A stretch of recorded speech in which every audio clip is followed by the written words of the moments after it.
The Scripture of the Founding Master. Chapter 11, Maxims.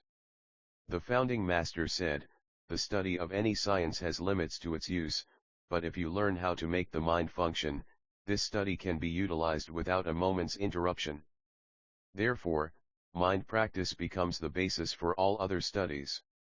The Founding Master said, a practitioner of the way seeks to know the mind in order to achieve freedom of mind, to understand the principle of birth and death in order to transcend birth and death, and to understand the principle of transgression and blessings in order to control them as one pleases. The Founding Master said, if the mind is wholesome, everything wholesome arises along with it, if the mind is unwholesome, everything unwholesome arises along with it. Thus, the mind becomes the basis for everything wholesome and unwholesome. The Founding Master said, when a person whose mind is crooked has a lot of money, knowledge, or power, then those things instead become the basis for transgression and unwholesomeness. Only after one's mind is upright will money, knowledge, and power be transformed into eternal blessings. The Founding Master said, goodness is fine, but if one becomes tied to a lesser good, that will interfere with an even greater good. Wisdom is fine, but if one becomes tied to a lesser wisdom, that will interfere with an even greater wisdom. Thus, one can attain the greater only if one practices not being tied to the lesser. The Founding Master said, ignorant people who know they are ignorant will gain wisdom. Wise people who know only their wisdom but not their ignorance, will gradually fall into ignorance. The Founding Master said, a person cultivating the Great Way makes use of meditative absorption, samadhi, and wisdom, prajna, together but, by establishing wisdom on the foundation of absorption, attains true wisdom. A person working on the great enterprise pursues virtue and talent together but, basing talent on virtue, makes it into true talent. The Founding Master said, a brave person is likely to encounter a strong enemy, a talented person is likely to spoil the work. The Founding Master said, when foolish people have worries and anxieties they try hard to be rid of them, but once free of them they are busy acquiring them anew. Hence, throughout their lives there is no end of worries and anxieties. The Founding Master said, those who have made a great vow to the Great Way should not hope to accomplish it quickly. With quick steps one cannot walk a long distance, with an impatient mind one cannot achieve the Great Way. That tall tree is the result of a small shoot growing for many years without decaying. Buddhas and Bodhisattvas are the result of accumulating merits over a long period of time without going back on their original vow. The Founding Master said, there are two maras hindering great practice. The first is, ignoring one's own spiritual capacity, one stops progressing by denigrating and giving up on oneself. The second is, satisfied with a modicum of knowledge, one stops progressing by being proud and haughty.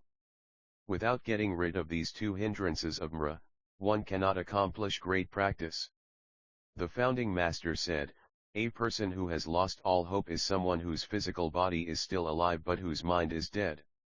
Even a villain who has committed murder, robbery, or sexual misconduct, if he turns his mind around just once, may still become a Buddha or a Bodhisattva. But for a person who has lost all hope, there is nothing that can be done for that person until his or her mind becomes alive again.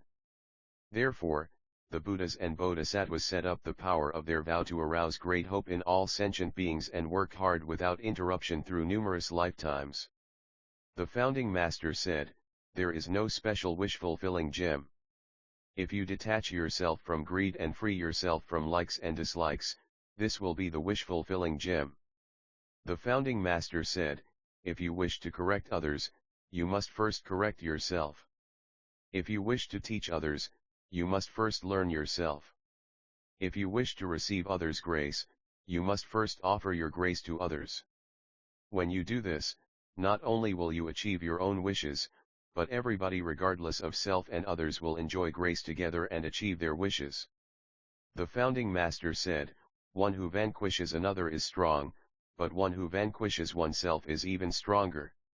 One who is able to conquer oneself will gain the strength to conquer anyone under heaven.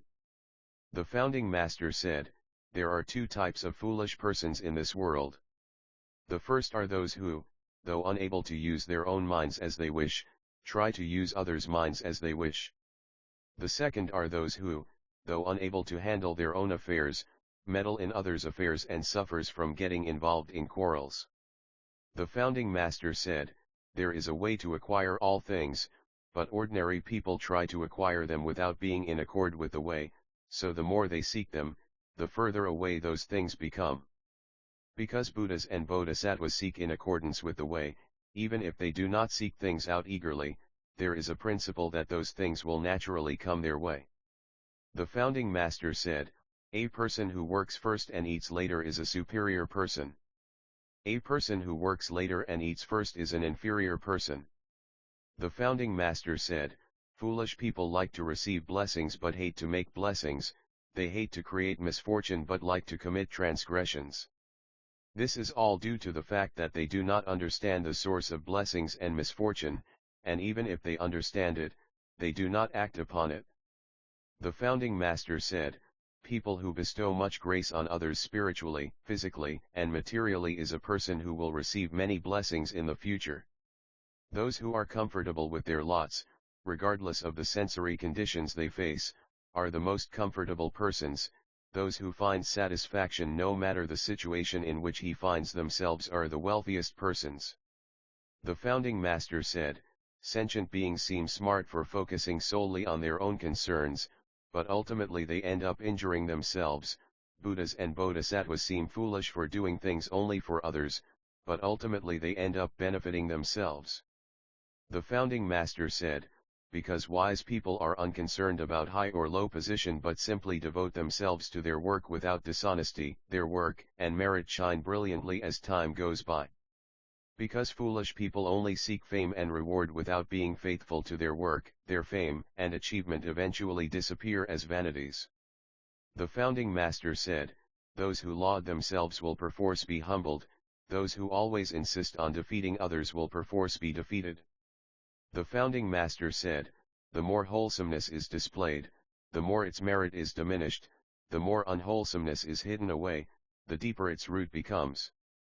Thus, by hiding wholesomeness, we cause its merit to become greater, by displaying unwholesomeness, we cause its root to become shallower.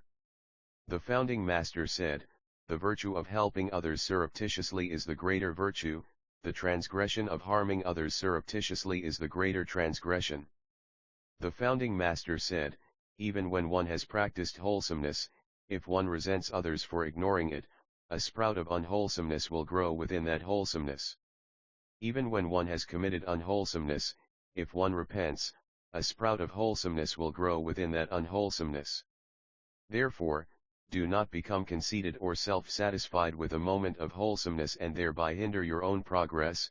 Do not fall into degradation by giving up on yourself because of a moment of unwholesomeness. The founding master said, a foolish person likes free things but does not realize that they can lead to greater loss many times over. Those who are wise not only dislike free things, but when they obtain them, they refrain from keeping them all for themselves but share them in appropriate places, thus guarding in advance against misfortunes. The founding master said, an authentic person's mind is free from pretense, so everything he or she does proves genuine. A sage's mind is free from mutual harm, so everything he or she does proves virtuous. Therefore, an authentic person's mind is always upright and thus free from perversity, a sage's mind is always serene and thus free from distress. The founding master said, do not say without meaning it that you will give something to others, nor exaggerate what you have given, these words will instead become debts and damage your virtue. Also, do not make insincere vows to the Dharma realm of empty space, the lie you have told to the Dharma realm of empty space will become the source of frightening transgression and suffering. The founding master said, only a person who has removed the unwholesome and venomous energies in his or her mind can resolve others' unwholesome and venomous energies. The founding master said, the mind of mutual harm is the source for inviting misfortune. The mind of mutual life-giving is the source for inviting blessings. The founding master said, even though a person has at one moment committed unwholesome acts, if he or she genuinely repents and accumulates merit, the unwholesome energy in his or her body will dissolve, brightly opening the road ahead. Even though a person has at one moment accumulated wholesomeness, if that person has resentment in his or her heart or the intent to hurt others, unwholesome energy will enwrap him or her, darkly obscuring the road ahead. The founding master said, sentient beings turn even a benefactor 10 times over into an object of resentment if he or she fails just once to favor them. Persons of the way thank a person who has wronged them even 10 times over if he or she favors them just once. Therefore, sentient beings discover only the harm within grace and bring on disorder and disruption. Persons of the way find the grace within harm and bring on peace and comfort. The founding master said, a wholesome person teaches the world through his wholesomeness, but the unwholesome person awakens the world through his unwholesomeness. The service of teaching and awakening the world is the same, but a wholesome person works for the world while gaining blessings for oneself, and an unwholesome person does the same while creating transgressions for oneself. Thus, we should pity rather than hate the unwholesome person. The founding master said, there is not a single thing under heaven to discard if you know how to make use of things. The founding master said, by saying even one thing or writing even one line, a person can give others either hope and peace, or despair and turmoil. Thus, one person does not always commit transgressions because one is fundamentally bad, but will often commit transgressions without realizing it because one does not understand the principle of what creates transgressions and blessings.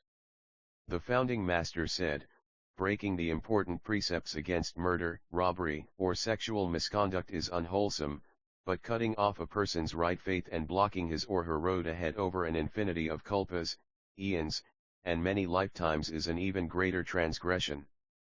Making offerings of money, clothes, and food is wholesome, but arousing right faith in others and opening up their road ahead over an infinity of kalpas and many lifetimes is an even greater good. The founding master said, in this world, there are 3 types of people who are difficult to deliver.